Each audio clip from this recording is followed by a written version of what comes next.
ایک طلاق یافتہ لڑکی کی دکھ بھری داستان۔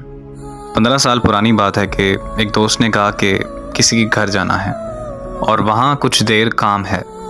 راستے میں اس نے بتایا کہ اس کے ایک دوست نے اپنی بیوی کو طلاق دے دی، تو اس کی سابقہ بیوی اپنے ابو کے ہمراہ اس کا جہیز کا سامان اٹھانے آئی ہے۔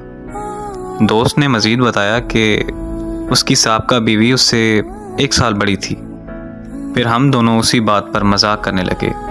جب اس کے دوست کے گھر پہنچا تو اس کے کچھ دیر بعد وہ طلاق یافتہ لڑکی بھی اپنے والد کے ہمراہ وہاں سامان لینے پہنچ گئی تھی۔ وہ لڑکی لڑکے سے کافی زیادہ عمر کی لگ رہی تھی، جوانی گزر چکی تھی اس لڑکی کی۔ دوست نے کہا کہ اچھا ہی ہوا، اس کی عمر زیادہ ہے، گزارا ہو ہی نہیں سکتا تھا۔ پھر جب وہ لڑکی اپنا سامان اکٹھا کرنے لگی جو ہم اسے نکال کر اسے دے رہے تھے، تو اس لڑکی کا باپ لسٹ نکال کر دیکھ رہا تھا۔ میں نے سرگوشی میں اپنے دوست سے پوچھا کوئی بچہ وغیرہ تھا ان کا؟ تو دوست نے کہا 1-2 سال کا بیٹا ہے، دوست نے شادی کر لی ہے تو اب بیٹا اس کی نئی بیوی کے پاس رہے گا۔ میرا دل تڑپ اٹھا، تو کیا بیٹا بھی اس سے جدا کر دیا گیا؟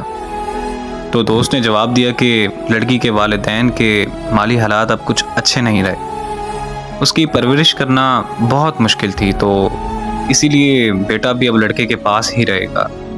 سابقہ بیوی راضی ہے اس بات پر۔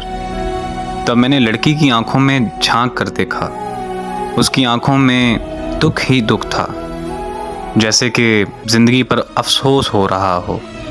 پھر میں نے سامان کی لسٹ نکال کر دیکھنے والے باپ کو دیکھا۔ اس کی حالت ایسی تھی کہ جیسے بہت مشکل سے اپنے آنسو روک رکھے ہوں۔ لڑکی کے باپ کا ضبط کا بندھن اپنے گھر جا کر ضرور ٹوٹے گا۔ میں نے سوچا کہ وہ اپنے گھر جا کر ضرور روئے گا۔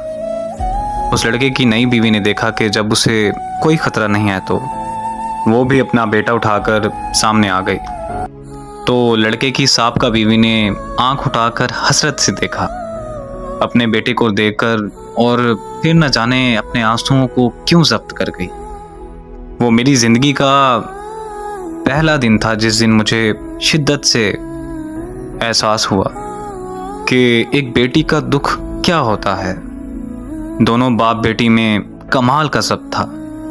اتنے زیادہ افسردہ ہو کر بھی وہ دونوں بہت خاموش سے اپنا سامان سمیٹ رہے تھے، لیکن میں ضبط نہیں کر سکا۔ میں یہ منظر زیادہ دیر برداشت نہیں کر سکا۔ میں وہاں سے نکل آیا، میرا دوست مجھے روکتا رہ گیا۔ ایک بیٹی کا دکھ کیا ہوتا ہے یہ مجھے اس دن پتہ چلا۔ ماں باپ اپنی بیٹی کے لیے اتنی سخت شرائط کیوں رکھتے ہیں یہ بھی میں نے اس دن جانا تھا۔ اور میں اگر ایک بیٹی کے باپ کی حیثیت سے سوچوں تو اس سے بھی زیادہ سخت شرائط رکھوں۔ بیٹیاں کھلونا نہیں ہوتی کہ کوئی بھی آئے اور کھیل کر توڑ دے۔ بیٹیاں ماں باپ کے جگر کا ٹکڑا ہوتی ہیں۔ جب بیٹیوں کو کوئی دکھ یا پریشانی ہوتی ہے تو ماں باپ بہت تکلیف میں ہوتے ہیں۔ وہ کہتے ہیں کہ والدین اپنی بیٹی کو دنیا کی ہر چیز سے نواز سکتے ہیں، بس ایک نصیب نہیں دے سکتے۔ دعا ہے کہ اللہ پاک ہر بہن بیٹی کا نصیب اچھا کرے۔ اللہ تعالیٰ ہر گھر کو خوشیوں اور مسرتوں سے آباد رکھے، آمین۔